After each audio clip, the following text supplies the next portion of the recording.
Olá pessoal, a nossa convidada de hoje, ela é formada em comunicação social e ela é consultora de oratória. Estamos aqui hoje com a Bianca Celotto. Muito obrigada, Bi, por nos receber. Eu que agradeço, fiquei super feliz com o convite para participar aqui do Maternando. Gente, eu tô muito feliz que eu tô entrevistando ela, vocês não estão entendendo. Eu já tive que começar umas 3 vezes o vídeo, porque eu tô travando aqui, ó, só prestando atenção na oratória, Não entendeu? estou te analisando, pode parar.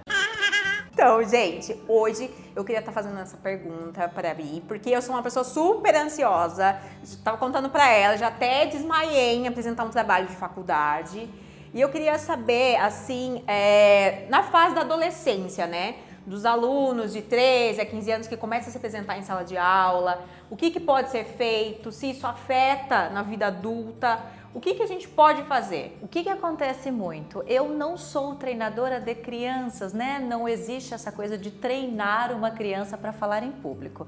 Mas o que tem acontecido e é muito comum é a manifestação na fase adulta. Então, as pessoas que chegam para treinar e para desenvolver a comunicação, então quando eu vou formar um orador, a gente sempre tem que trabalhar um pouco com a questão da autoconfiança, autoconhecimento, e esse é o território, é o pontapé inicial do treinamento. Então, quando a gente começa a levantar essa reflexão, entender um pouquinho, por que eu tenho esse medo, por que a exposição me causa essa fobia, por que o motivo dessa ansiedade tão aguda, e aí geralmente 90% dos casos aparece fases da infância e da adolescência, e aí quando a gente vai fazer essa reflexão e as atividades que a gente aplica no treinamento, eles vão lá e falam, mas é porque eu apresentei um trabalho lá na série tal, ou porque foi na faculdade. Então sempre faz uma alusão a fases da infância, que acaba doendo na fase adulta, que é a fase profissional, que tem mais desafios. Que você estava falando, né? Da mãe que fala, fala um pouco mais baixo, a criança que fica falando alto.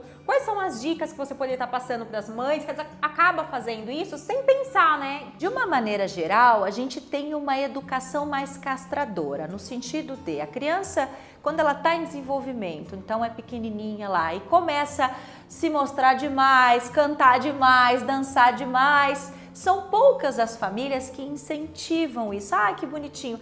Dependendo da fase, até os 2 anos a gente acha demais. Mas se a criança começa a fazer isso a partir dos 2, vai 3, 7 anos, vai na casa dos amigos ou vai na casa dos parentes e começa a chamar muita atenção, a tendência é que os pais, quieta aí, sossega aí, para, não fala. Então esse incentivo, né, à exposição, a ser o centro das atenções, ele não é muito feito na nossa infância, isso é muito comum. O que a gente tem que pensar é que as coisas estão mudando bastante. Se a gente pensar que hoje uma criança que entra para a alfabetização, ela já assistiu milhares de horas de audiovisual, certo? Sim. E é uma realidade que era muito diferente na nossa geração, por exemplo. Os estímulos são maiores hoje, então a tendência é que as crianças ou elas vão ficando mais comunicativas ou ainda mais reclusas, porque aí a gente vem com a tecnologia na adolescência, que é o tempo todo no videogame ou nos jogos.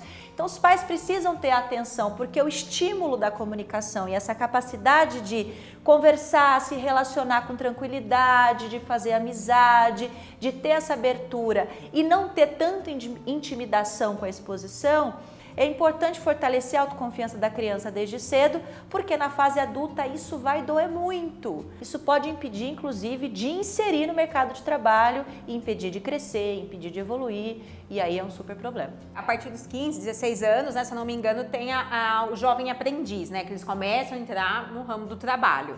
Então, eu teria alguma dica para eles poderem se desenvolver, algo que possa fazer até para os pais poderem entender um pouquinho, para ajudar eles nesse desenvolvimento? Tem sim. Pais e mães, qual é o ideal? O ideal é que esses pais incentivem. Então, se o pai ou a mãe sabe que o filho vai ter uma entrevista de emprego, vai começar no novo emprego, um novo desafio, por que não os pais? E aí, treinou sua apresentação? Vai lá, incentiva a fazer um roteirinho para falar. Por que não treinar em frente ao espelho, certo? E trabalhar essa questão da perda com os filhos. Olha, pode ser que as pessoas não gostem do que você fale, se você for zoado, você vai agir de que maneira, porque a tendência é que a gente fique reativo, isso cria uma situação de crise, a gente associa isso com um super problema e depois eu não consigo ressignificar esse cenário, né? E aí quando eu vou ser desafiado novamente, me vem aquela memória ruim e aí eu acabo desistindo. Precisa trabalhar muito mais a cabeça, né, desse adolescente, esse preparo para aceitação, e isso tudo afeta na comunicação, que ninguém imagina, né, que quando a gente fala de oratória, parece que algumas técnicas simples ali, a pessoa já consegue destravar, mas tem muito mais a ver com o quanto essa pessoa se sente confiante. E na adolescência, treinar, se ver, experimentar é a melhor dica. Você dá curso de oratória, né? A partir de quantos anos que pode fazer esse curso? Hoje a gente trabalha com treinamento de oratória a partir dos 18 anos. Então, sempre pessoas que estão iniciando na fase da carreira profissional. Eu tenho feito trabalhos com estudantes. Nas universidades a gente trabalha com as palestras, incentivos, dá sim para trabalhar esse conteúdo com os estudantes. Me procuram na fase profissional, que é quando começa a doer, o calo começa a apertar, né? Porque também começa a ser mais desafiado. Mas já na fase da universidade, da faculdade, a gente já pode fazer um trabalho de desenvolvimento e formar um orador, um comunicador integral. Bia, eu queria agradecer. Muito obrigada por receber o Maternando aqui. Eu que fico feliz. Tô muito feliz por te entrevistar. Gente, não esquece, curte, compartilha, tá? Liga o sininho e eu espero vocês no próximo programa. Um beijo!